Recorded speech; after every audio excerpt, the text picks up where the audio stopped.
संपूर्ण हरदेव वाणी शब्द नंबर 198। सत्संगत जी, प्रेम का जिसने मर्म न जाना वो बंदा नादान है। ईश्वर ही तो प्रेम है संतों, प्रेम स्वयं भगवान है। सत्संगत जी, प्यार से बोलना जी, धन निरंकार जी। सत्संगत जी, आशा करती हूँ आप सभी संत महापुरुष माता जी की कृपा से बहुत अच्छे होंगे।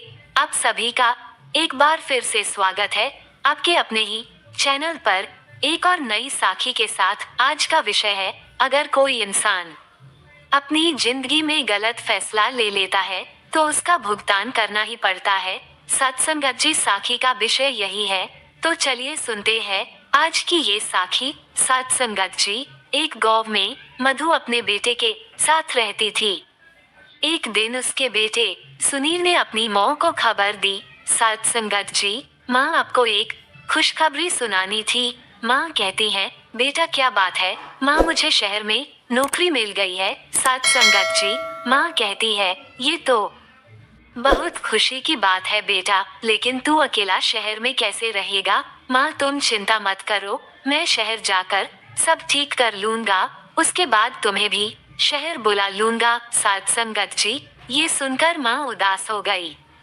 बेटा तू मुझे छोड़कर चला जाएगा तो मैं किसके सहारे रहूंगी यहाँ? माँ चिंता मत करो, थोड़े से पैसे जोड़कर आपको वहीं बुला लूंगा। सत्संगत जी, कुछ दिन बाद सुनील शहर चला जाता है। वहाँ वह नौकरी करने लगता है। हर सप्ताह वह मौ से मिलने गाँव आता था और कुछ पैसे घर खर्च को दे जाता था। सत्संगत जी, इसी तरह कुछ दिन बीत गए। एक दिन मधु के घर एक पति पत्नी आए। पति बोलता है, बहन जी हमने आपके लड़के को देखा है, हम अपनी बेटी आशा की शादी उससे करना चाहते हैं। पत्नी कहती है, बहन हमारी बेटी बहुत सुंदर है और हम आपको बहुत सारा दहेज देंगे, हमारे पास बहुत पैसा है। सत्संगत जी, ये सुनकर मधु जी ने कहा, बहन जी पैसे और दहेज की बात ना कीजिए, हम दहेज नहीं लेंगे और आप इतने पैसे वाले हैं, लेकिन हम तो बहुत गरीब हैं, हमारी आपकी कैसे निभ पाएगी? सत्संगत जी, ये सुनकर पति ने जवाब दिया, बहन जी आप चिंता मत करें, यहाँ आने से पहले हमने आपके बारे में सब पता कर लिया है, हमें आपका लड़का बहुत पसंद है। सत्संगत जी, सुनील से बात करके दोनों लड़की देखने जाते हैं। लड़की उन्हें पसंद आ जाती है। इसके बाद दोनों की शादी हो जाती है। शादी के बाद आशा बहू बन के घर आ जाती है। सत्संगत जी, कुछ दिन गाँव में रहने के बाद सुनील अपने काम पर जाने लगता है। आशा कहती है, मैं इस गाँव में नहीं रह सकती, मुझे भी शहर ले चलो। सुनील कहता है, तुम कुछ दिन माँ के साथ रहो, फिर मैं तुम दोनों को शहर ले जाऊंगा। सत्संगत जी, आशा कहती है, मैं इस गरीबी में नहीं रह सकती, पता नहीं पापा ने क्या देखकर मेरी शादी यहाँ कर दी, या तो मुझे शहर ले चलो या फिर मैं अपने पापा के घर जा रही हूँ। मधु जी कहती है, बेटा तू बहू को लेकर चला जा, मेरी चिंता मत कर। सत्संगत जी, सुनील कहता है, नहीं मौ, ऐसा करते हैं, हम सब साथ में शहर चलते हैं। तीनों शहर में रहने लगते हैं। आशा का व्यवहार धीरे धीरे बदल जाता है। वो हर समय सास से छुटकारा पाने के बारे में सोचती थी। सत्संगत जी, एक दिन मधु जी अपने बेटे सुनील से बात कर रही थी, तभी वहां आशा आ जाती है। आशा, हाँ मां जी आप भड़का लीजिए, इन्हें मेरे खिलाफ जब से ये शहर में आए हैं, न तो मुझे कहीं घुमाने ले गए, न ही मेरे साथ ढंग से बात करते हैं, और यह सब आपके कारण हो रहा है। सत्संगत जी, सुनील कहता है, आशा ये किस तरह बात कर रही हो तुम? मेरी माँ से क्या कमी रह गई? मेरे प्यार में बस मैं केवल इसलिए कहीं नहीं जा पाता क्योंकि मेरे पास टाइम नहीं है, वरना माँ तो हमेशा मुझसे तुम्हें कहीं ले जाने की बात करती हैं, इसलिए मेरी माँ पर झूठे आरोप लगाना बंद करो। सत्संगत जी, ये सुनकर आशा और गुस्से में आ गई। मधु जी, बेटी गुस्सा मत कर, मैं इससे बात करती हूँ। सुनील तू आज ही बहू को कहीं घुमाने ले जा और जो वो कहे उसकी हर बात माना कर। सत्संगत जी, आशा बोलती है, रहने दीजिए मां जी, आप ही इन्हें भड़काती हैं और मेरे सामने भली बनने का नाटक कर रही हैं। मुझे अब कहीं नहीं जाना और जाना भी होगा तो आपसे पूछने की जरूरत नहीं है सात संगत जी। ये कहकर वह कमरे में चली जाती है। उसकी इस बात से मधु जी बहुत दुखी होती है। उसके अरमानों पर पानी फिर जाता है। इधर सुनील भी बहुत दुखी होता है। सात संगत जी, अगले दिन से आशा ने दोनों के लिए खाना बनाना बंद कर दिया और सुनील के जाने के बाद अपने पिता के घर चली जाती है। घर का सारा काम मधु जी करती और जब सुनील के आने का समय होता तो उससे 1 घंटे पहले आशा आ जाती थी। सत्संगत जी, इस बात का सुनील को जरा भी पता नहीं था। एक दिन आशा अपने साथ एक आदमी को लेकर घर आई। आशा कहती है, मान जी ये प्रकाश जी हैं। ये बुजुर्गों को तीर्थ यात्रा पर ले जाते हैं।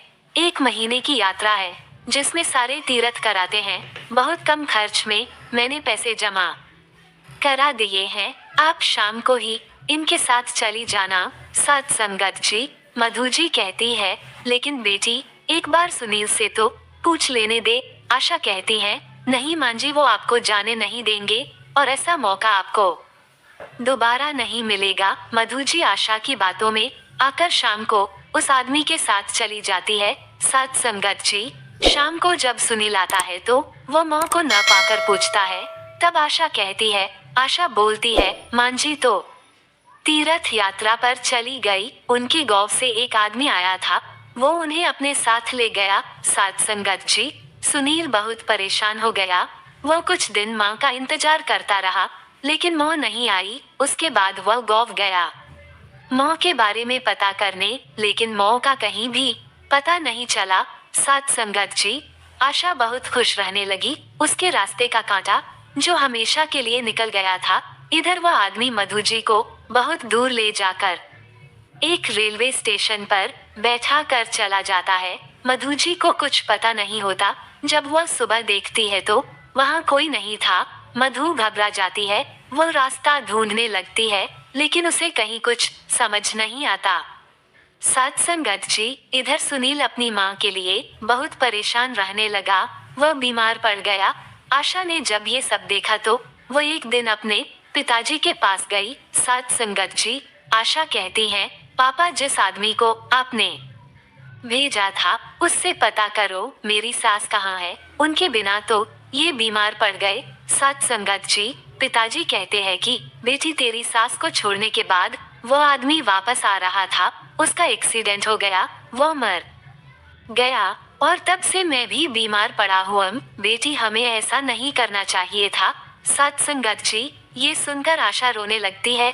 इधर माँ के गम में सुनील की बीमारी बढ़ जाती है। उसके बचने की कोई उम्मीद नहीं रहती। सत्संगत जी, सुनील एक दिन आशा से कहता है, आशा तुम मुझे गाँव ले चलो, मैं अपने प्राण अपने घर में त्यागना चाहता हूँ, मेरी अंतिम इच्छा पूरी कर दो। सत्संगत जी, ये सुनकर आशा रोने लगती है और सुनील को गाँव ले जाती है। जब वे अपने घर पहुँचते हैं, आशा घर में जाती है तो देखती है मधु जी घर में खाना बना रही थी। सत्संगत जी, ये देखकर वह अचंभे में आ जाती है। सुनील अपनी माँ को देखकर रोने लगता है। मधु जी बेटे सुनील की हालत देखकर उसे सहारा देकर बैठाती है।